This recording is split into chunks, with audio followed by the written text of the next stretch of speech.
This episode is all about my experience climbing Mount Whitney last month. Mount Whitney is the tallest mountain in the lower 48. The 10 highest peaks in the country are in Alaska, the tallest being Denali, aka Mount McKinley. Now, Mount Whitney in California comes in at number 11 at 14,505 feet in elevation. It's just inside the eastern side of Sequoia National Park. It is a 21.2-mile round-trip hike starting from the Whitney Portal outside of the town of Lone Pine, California. That's the main, best-maintained route. You start around 8,300 feet elevation and climb around 6,000 feet. Now, 8,300 feet is already pretty extreme for those of us who live close to sea level. I absolutely recommend acclimating for a few days prior to this hike. So for example, I spent 4 nights in Sequoia and Kings Canyon National Parks before my hike.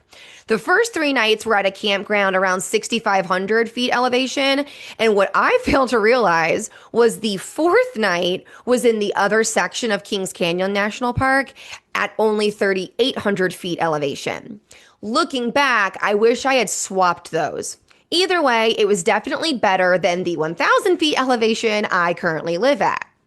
Now, if you're dreaming of climbing Mount Whitney, be prepared. You will need a permit, and it's not as simple as just showing up the day of. Because it's such a dangerous hike and a popular one, especially during the summer, there's a lottery system for the day hike and a lottery system for the overnight permits. Every year, the lottery opens from February 1st to March 15th. You pick your preferred dates and submit your $6 application. Then you cross your fingers.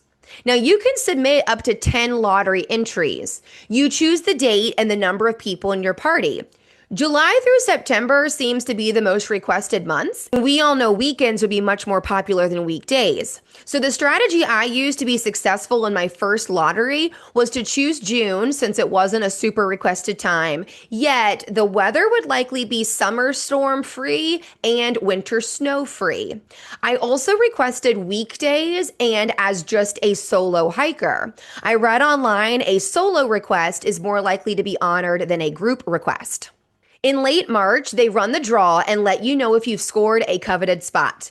If so, it's $15 for the permit. About 26 to 27,000 people apply for the lottery, totaling almost 100,000 people represented since you can apply for groups.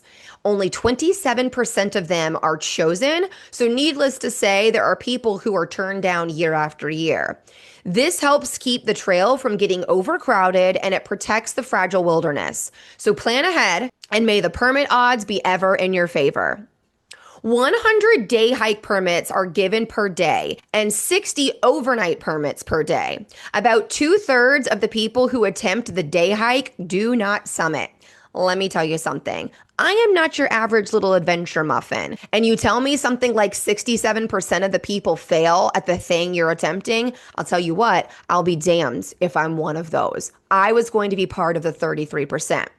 Now, this goal started last year when I was challenged to come up with a goal that was so challenging, so difficult, that not only would it shape my year leading up to that quest, it would forever change me moving forward. So I thought about, okay, what do I like to do already? Yet I'm kind of scared to do it at a really high level. What's something I'm kind of good at? Yet with the right training and mindset and preparation, I could really crush it. I thought, I love nature. I like hiking. Why not take on one of the most daunting hikes in America? Why not? My coach says, be unattached to the outcome and absolutely obsessed with the effort. I will be honest, I was very emotionally attached to summiting Mount Whitney. And yet, when I thought about it, outside of weather, everything else about the journey, like all the effort, was within my control. So as long as I could be absolutely obsessed with my efforts and what I could control, I would achieve the outcome I so desired. I could physically train. I could research. I could prep all my gear and my food. I could stay hydrated and fueled. I could take safety precautions. And when I did all that correctly, I would make it to Mirror Lake. And after Mirror Lake, I could make it to Trail Camp. After Trail Camp, I could make it to Trail Crest. And after Trail Crest, I could make it to the top.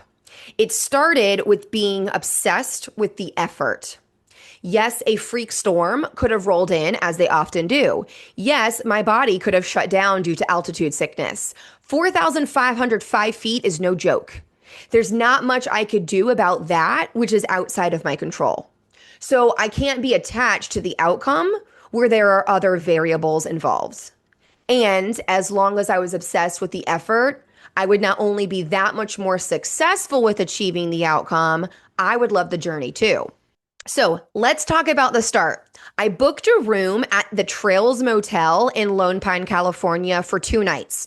I checked in early the afternoon prior to my hike, and I unloaded all my stuff and repacked my backpack with only the essentials for the hike. I list out all of that at the end of the episode. Now, this might sound silly. I also took an Epsom salt bath and showered off just because I had been sleeping on a so-so quality air mattress for 4 nights, and I was going to give my joints as much love as I could prior to a 21-mile insane hike. Now, I wasn't staying in that hotel the first night. No, that's only at 3,700 feet elevation, and it's about 30 minutes from the trailhead. I was going to start around 2:30 in the morning. Yes, you heard that correctly. I said 2:30 a.m. So I decided I was going to car camp in the parking lot of the trailhead to make it that much easier in the middle of the night. So once you turn out of the cute little town, you drive up Whitney Portal Road through Alabama Hills, which has some really interesting topography and rocks. It was 73 degrees out at 3,700 feet elevation. Then you hit the last 3.5 miles of the drive and you start climbing. And then within 10 minutes, the temperature dropped 10 degrees down to 63. At the top, I found a good parking spot as my campsite, and I walked around checking out the trailhead. There's a cute little store/restaurant at the trailhead called the Whitney Portal Store. You can get your I climbed Mount Whitney t-shirt. You can get your books, your trinkets, all kinds of last minute stuff like water purification drops and trekking poles. And they have some food. In the back is their grill with a little service window and a cabinet on wheels with all the condiments you could ever want. I got a 1/4-pound hot dog and fries, which was some of the most legit food I had eaten in my 5 days in the wilderness thus far. And then I was joined at the picnic table by a guy named Dan. Super cool guy I met. He was supposed to be hiking with a group and they all abandoned him. And so kudos to him for still going by himself. There's also vault toilets there in the parking lot. Just make sure to bring hand sanitizer. Soon after dinner, I got tucked into my rental car campsite. It was still light out since I was going to bed early enough for a 2 a.m. wake-up call. Hello, my people. It is the night before my Mount Whitney hike. I am in bed, aka I'm in my rental car. I did my blow-up mattress in here, and then I have my sleeping bag. I'm about to put on all my layers, and this is why I got an SUV, because I'm here at the trailhead. You can literally see someone coming down from the trail right now, so that as soon as I wake up at 2 o'clock in the morning, I can get ready and go.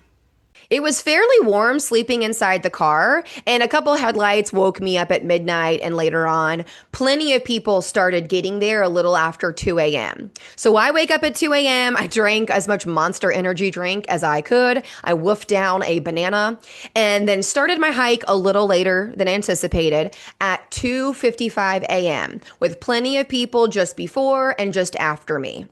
All right, friends, it is 2:54 in the morning. I had a great sleep in the car, and now I am all packed up.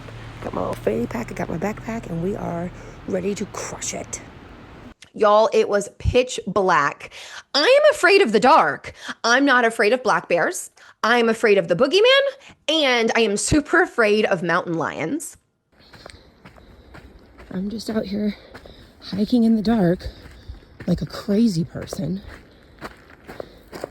Who does this stuff at 3 o'clock in the morning? Pitch black, like hiked by a headlamp, pitch black. Like didn't know there were multiple creek crossings until you were like 5 foot in front of them, dark. All right, 1 mile in so far. There's a couple other people on the trail with me, not doing too bad, so let's go. Remember, I'm terrified of the dark, and I can see other people because of their headlamps. So it's making me feel a little bit better at that point. All right, 2 miles in. Been going for 55 minutes now, which is like the slowest I've ever hiked. However, slow and steady, wins Mount Whitney. And this is what the trail's looking like. Drop off over there. You probably can't, oh, you can see one star. Beautiful stars right now. And then at 2.5 miles in, I hear something and I look to my left and I see 2 eyes. And I'm like, well, that's not good. And then I see 4 more eyes all staring at me. And in my scariest voice, I go, "What are you? Get!" Why? That's what my country ass yelled. I don't know. And then I see that it's deer. And I had just yelled at Bambi. So that was just a really fun little humbling moment on the trail. We are 3 miles in. Elevation is about 9,800 feet. And so far, so good. Sun, thank goodness, will start coming up in like an hour. And I hear a waterfall. I remember telling myself, "You're doing great. You're not going to get eaten. You are crushing this pitch black hike by yourself, queen." And that's when I kind of realized, like, oh my gosh, I'm doing this. Like, I am actually doing this. And when you become your own number one fan, you're just like unstoppable at that point. Like, you can literally do anything when you are your own hype man. That was one of the best parts of the journey that I didn't anticipate. Just understanding that I'm nowhere near the summit and I already think that I'm the coolest person in the world. Now, I mentioned a lot of creek crossings, right? There was one that was super long and you had to balance on logs or better wear shoes that could get wet. Geez, how long is this?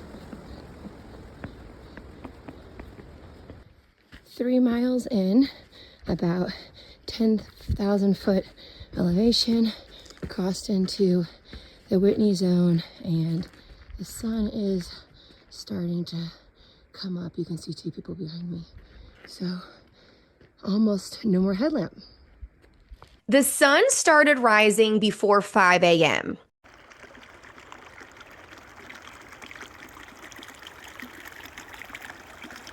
I stopped needing the headlamp a little after 5 a.m. and hit outpost camp at 5:08. I made it to outpost camp.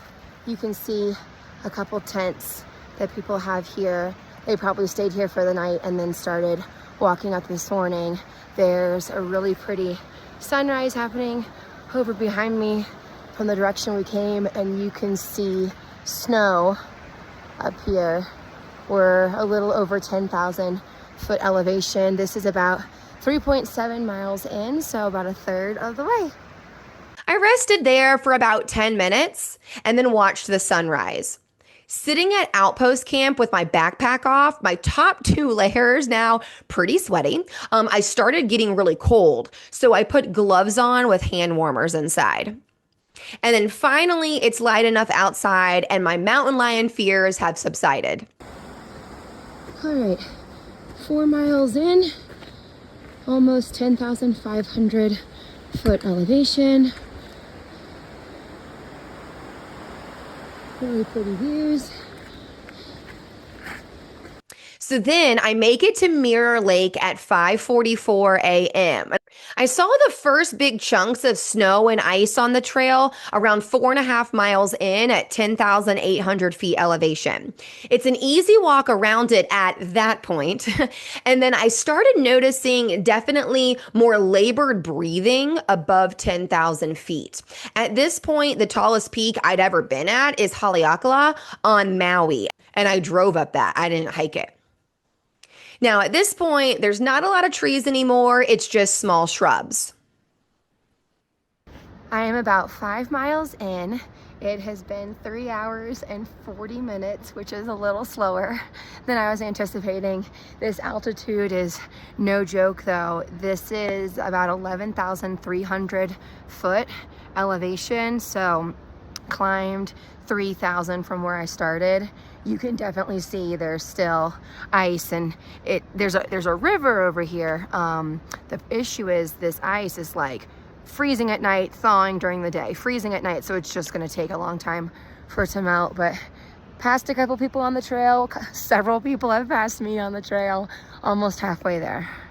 Up till now, I'm sipping water about every quarter mile, and I'm eating energy chews every mile or so.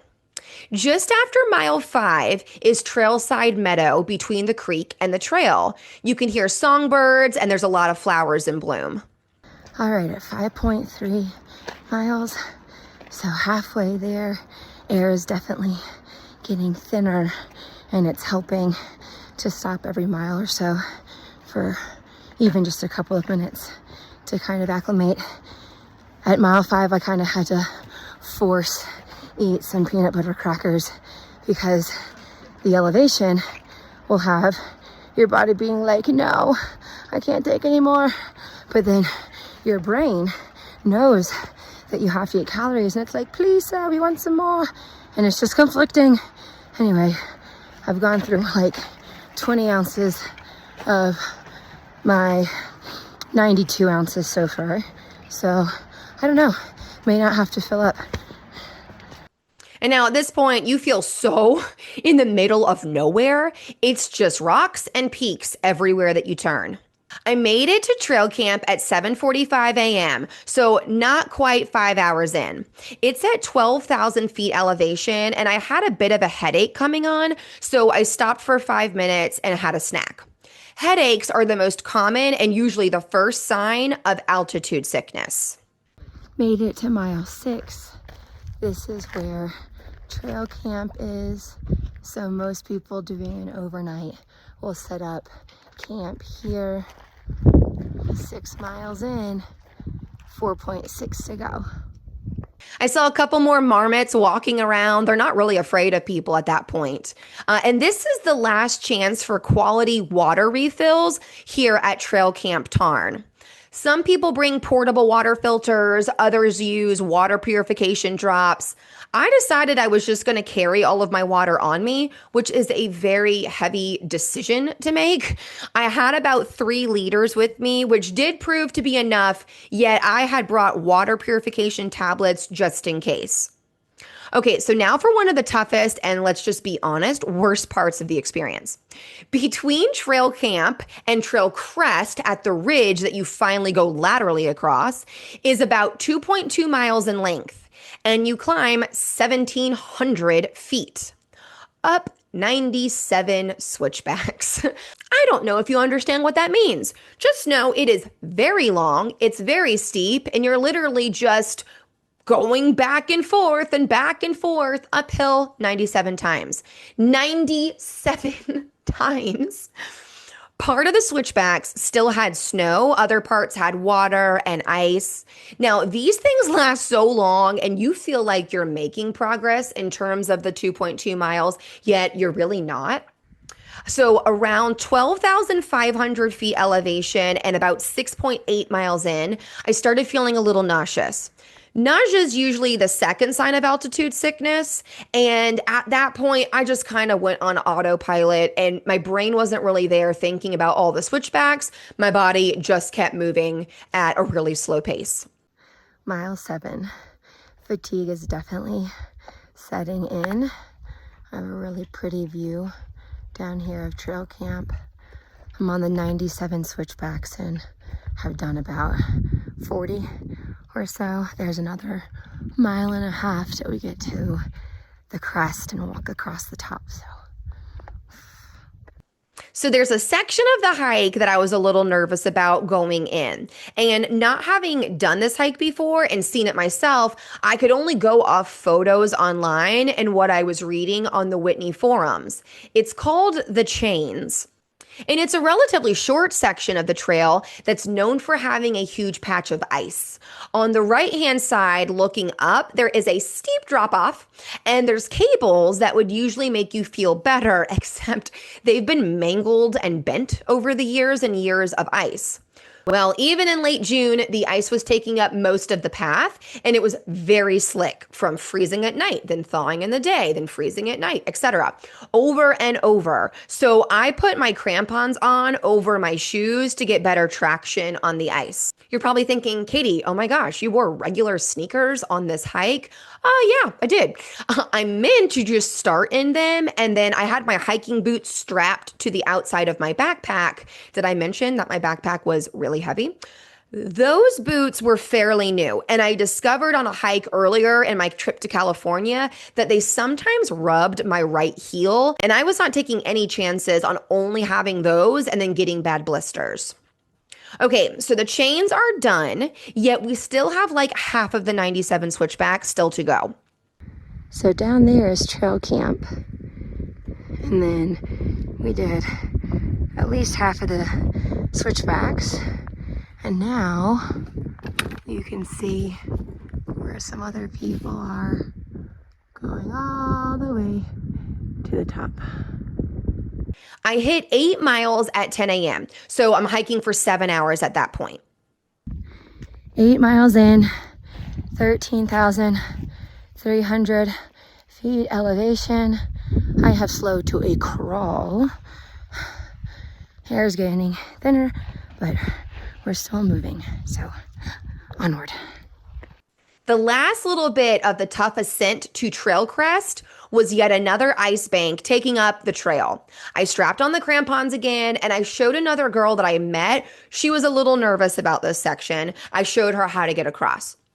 Then finally, the last sign. I had made it to Trail Crest. That was really like the last major point on the route. And I finally realized, oh my gosh, I'm actually going to summit this. I like believed that I would. And now I really know that I was going to. So this is the point where you can see both sides of the peaks, and it gets really windy along the ridge. Okay, we just hit Trail Crest. So basically we came over the front side of the mountain. Now we go down a little bit on the back side of all of these peaks that we saw on that side. And you can see into Sequoia National Park, and it is amazing. So this is at 8.5 miles. We got 2.1 miles left to go, and then we make it. For at least a mile, you're reminded of the dangers of this hike. The altitude is no joke, and I was noticeably lightheaded. There are very steep drop-offs to the left. Mile 9, the air's definitely getting thinner up here. We're at 13,650 feet, and I'm definitely stopping more frequently than I thought, just to kind of catch my breath. So I got about 1.6 miles left to go. And just to show you what I get to look at while I eat my Fritos and fuel up, it is beautiful up here. It's a little windy and a little chilly. There's also really pretty views of Sequoia National Park along the backside of these peaks. I was at times stopping every 100 feet or so, even just for 10 seconds. I wasn't really out of breath so much as I was a little lightheaded, and my heart rate was significantly high for just walking. Now, around 9.6 miles, you can see the roof of the hut at the summit, and it had me more motivated to keep going to the top. It felt so far away for only having 1 mile left of the ascent. So I originally had that mantra of be unattached to the outcome and be absolutely obsessed with the effort. It changed from that to bad bitches never surrender. Why that was what I thought of in the moment, I don't know. Yet it was really helping. Mile 10. I am so ready to be at the top in 0.6 miles. The view's pretty. However, I got all kinds of snacks waiting for me at the top. Now, if you're not familiar, peaks at or above 14,000 feet are called 14ers. There's 97 of them in the US and 58 are in Colorado alone. Just crossed over 14,000 feet. So my first 14er, and of course I choose this one. 500 more feet to go. Okay, so then we have like a half mile left. All right, here's the last obstacle between me and that summit. It's just a little ice field. Seems like it's packed down enough. I'm not gonna put my crampons on just yet, but we got, I don't know, half a mile left. So powering through this baby. Then I'm like, wait, where did the roof of the building go? Why is the summit still so far away? Where is the freaking top? I am over this. I don't see the roof anymore. Isn't that charming? So I just kept walking and walking and walking some more, and I'm tired and I'm lightheaded and I just want to freaking be there. And then I see the top, and I don't know if I'm gonna cry because I'm exhausted or if I'm just so freaking proud of myself. But I think we can all agree there's gonna be some tears. finally made it after almost 10 and a half hours. There's beautiful 360-degree views from the top, and I got my picture with the sign and I signed the registry. I had full cell service at the top. I sent my family some photos. I called my boyfriend, let them all know that I had made it. And then I had zero service for pretty much the rest of the trip after that. I kept my phone on airplane mode for most of that so that I could preserve battery. So now here's the scary part. There was an older gentleman who had fallen just on this last part, and he busted his head open and hurt his knee. And so there's no way that he's going to be able to walk down the 10.6 miles by himself. There were people up there talking with search and rescue about trying to get him a helicopter down because he would freeze to death overnight, and you really shouldn't sleep at that elevation without acclimating enough first. Eventually, on my descent, I did see a search and rescue helicopter circle twice and then about 20 minutes later take off. So, super glad to hear that he was going to be okay.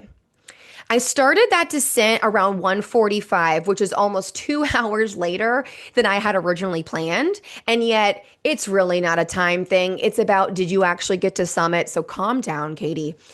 I was definitely moving faster going down than coming up, yet I still had to stop a lot to catch my breath. Again, it wasn't necessarily catching my breath so much as my heart rate just couldn't slow.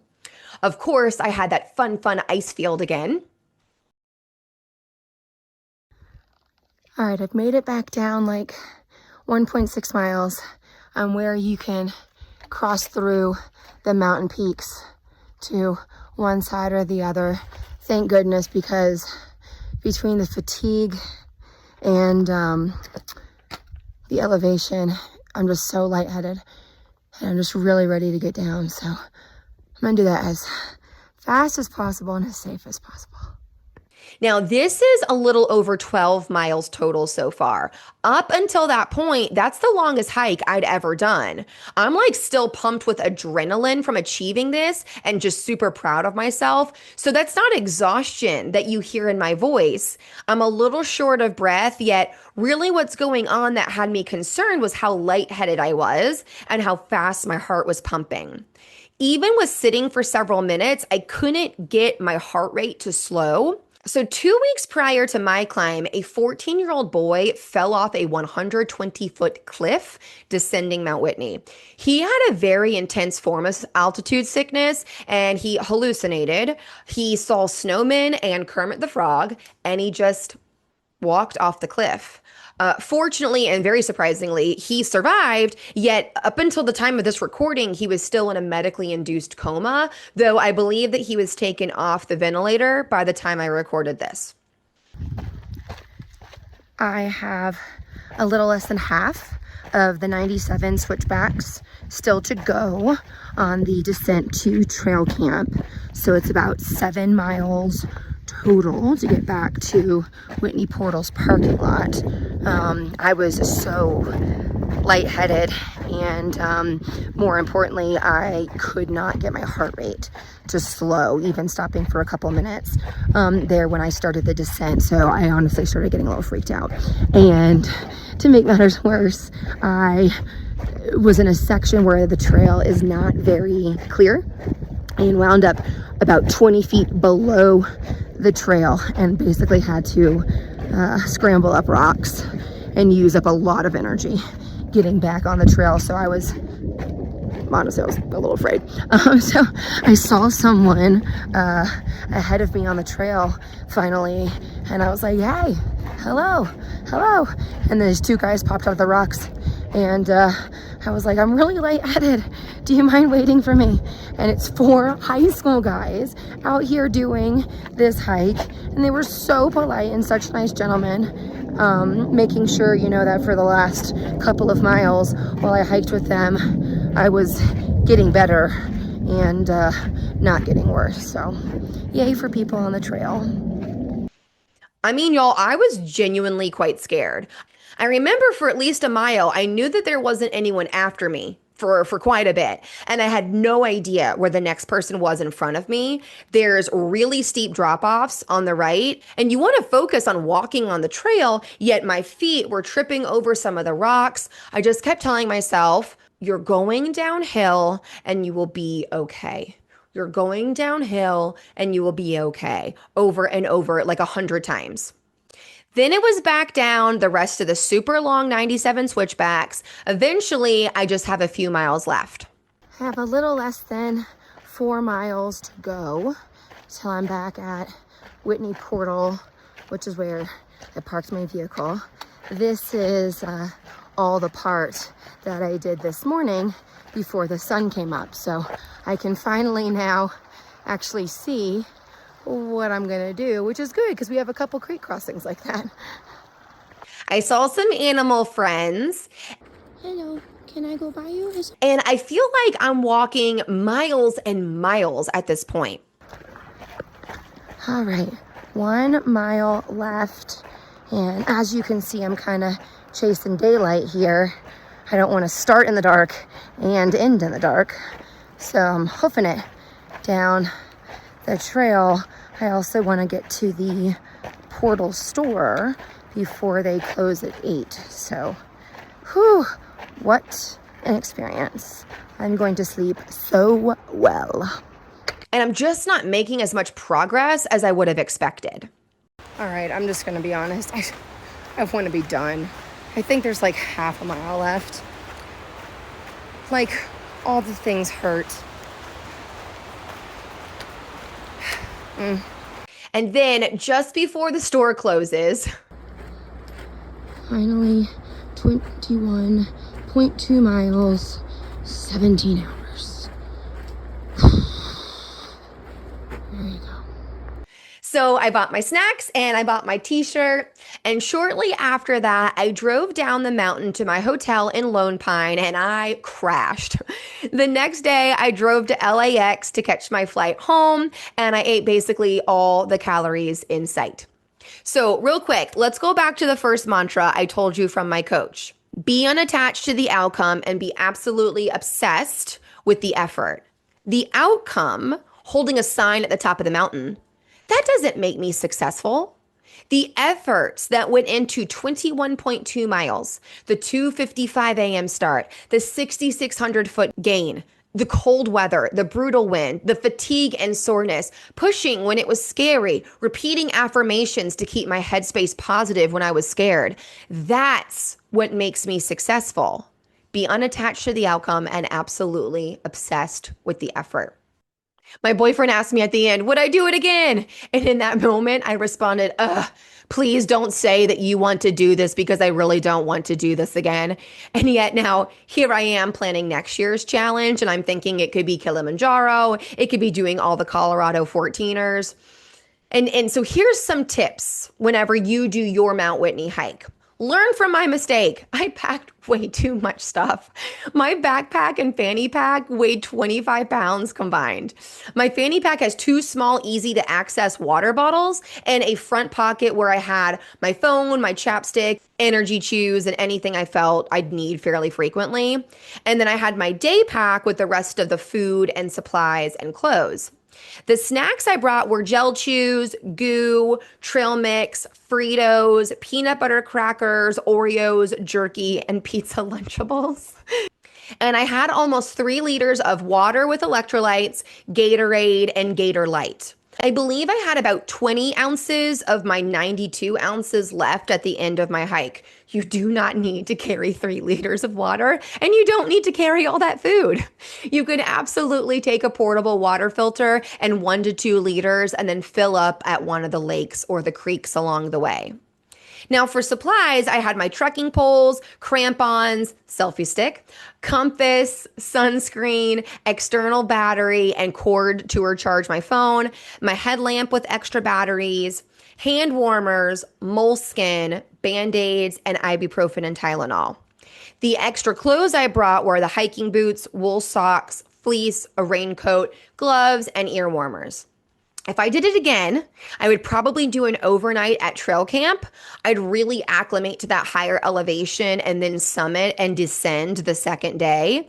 I'd probably leave camp just after midnight and then watch the sunrise from the very top. Oh, yeah. And then there's these things called wag bags at the very beginning of the hike. So at the trailhead, there's this little place where you can grab what's called a wag bag. And that is for you to do all of your business in because it's very fragile closer to the summit.